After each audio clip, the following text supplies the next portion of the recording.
Rice के बारे में आप सब लोगों को तो पता ही होगा कि चाइनीज नूडल से लेकर कई सारी चाइनीज डिशेस में राइस का इस्तेमाल बड़े पैमाने पर किया जाता है। आपको ये जानकर खुशी होगी कि चाइना की राइस शॉर्टेज को पूरा करने में भारत सबसे बड़ा देश बनकर उभरा है। आंकड़े सुनने के बाद तो आप और भी ज्यादा खुश होने वाले हैं और आपको भी आइडिया हो जाएगा कि अगर आज हम चाइना को राइस एक्सपोर्ट करना बंद कर देते हैं तो ये चाइना के लिए कितनी बड़ी मुश्किलें खड़ी कर सकता है। सबसे पहले टॉप राइस प्रोड्यूसिंग देशों की बात करें तो नंबर 1 पर आता है चाइना और नंबर 2 पर आता है भारत। जबकि टॉप राइस कंज्यूमर देशों की बात करें तो सबसे ज्यादा राइस यानी चावल कंज्यूम करता है चाइना और दूसरे नंबर पर भारत तो खैर अपनी जरूरतों के राइस कंज्यूम करने के बाद एक्सपोर्ट भी करता है। जबकि पूरी दुनिया में नंबर 1 राइस प्रोड्यूसिंग कंट्री होने के बावजूद चाइना को विदेशों से राइस को इम्पोर्ट करने में भी टॉपर ही रहता है। जबकि पूरी दुनिया में नंबर 1 राइस प्रोड्यूसिंग कंट्री होने के बावजूद चाइना विदेशों से राइस इंपोर्ट करने में भी टॉपर ही रहता है। लास्ट ईयर जब दुनिया के बाकी देश पैंडेमिक से जूझ रहे थे, दुनिया भर में लॉकडाउन लगाया जा रहा था,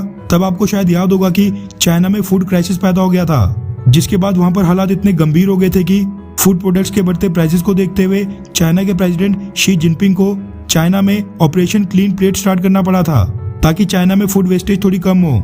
ये सब कुछ हुआ था पिछले साल चाइना में आए कई सारे फ्लड्स के कारण, जिसकी वजह से चाइना में फूड ग्रेन्स और खासकर राइस की प्रोडक्शन बेहद कम हो गई थी।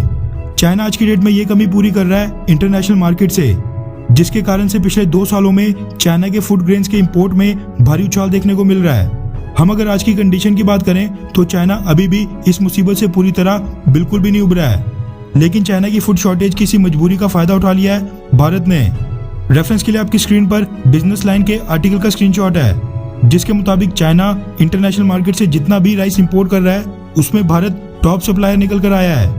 रिपोर्ट्स के मुताबिक अप्रैल से अगस्त महीने तक का डेटा आ गया है, जिसके मुताबिक इस साल के शुरुआती 8 महीनों में चाइना ने जितना भी विदेशों से राइस इंपोर्ट किया है उसका 23 यानी 23% अकेले इंडिया ने ही सप्लाई कर दिया है, जो कि अगस्त महीना आते आते बढ़कर 45% तक हो गया है। 45% बहुत ही बड़ा फिगर होता है, जिसका मतलब है कि अगस्त महीने तक आते आते चाइना जितना भी राइस इंपोर्ट कर रहा है उसका आधा अमाउंट अकेले भारत ही सप्लाई कर रहा है। रिपोर्ट्स ये निकल कर आ रही हैं कि ये परसेंटेज 45% से बढ़कर 55 से 60% तक भी जा सकती हैं, क्योंकि भारत में राइस की बम्पर फसल के कारण हमारा राइस दुनिया में सबसे चीप चल रहा है। इंडिया के राइस का प्राइस है $345 पर टन, जबकि उसके बाद म्यांमार के राइस का प्राइस है $368 पर टन और उसके बाद पाकिस्तान है जिसके राइस का प्राइस है $433 पर टन। वैसे आपकी जानकारी के लिए बता दूं कि ये डेटा रिलीज किया है चाइना के general administration department of customs ने। चाइना ने इसके साथ ये भी कहा है कि वो जो भी इंडिया से राइस इंपोर्ट करता है उसका 97% राइस ब्रोकन राइस होता है, जिनका इस्तेमाल वो एनिमल फीड या लिक्विड प्रोडक्शन में करता है।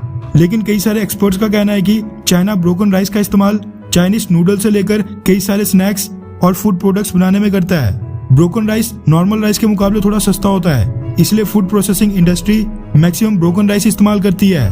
तभी तो अगस्त महीने में 45% राइस चाइना ने अकेले इंडिया से इंपोर्ट किए थे। वैसे भारत से खरीदे गए राइस का इस्तेमाल चाइना किसी भी पर्पस के लिए करे। इंडियन फार्मर्स के लिए यही अच्छी बात है कि अगस्त के महीने तक चाइना की 45% राइस डिमांड अकेले इंडिया ही पूरी कर रहा है। आई होप कि जो import export companies rice export करके ये सारा पैसा कमा रही हैं, इसका फायदा जमीनी किसानों को भी मिले, जो खेतों में एक्चुअल मेहनत मजदूरी करके राइस लगा रहे हैं। साथ में आपसे एक बार फिर से रिक्वेस्ट है कि इस दिवाली चाइनीज प्रोडक्ट्स को बिल्कुल बॉयकॉट करें और एक भी चाइनीज प्रोडक्ट ना खरीदें।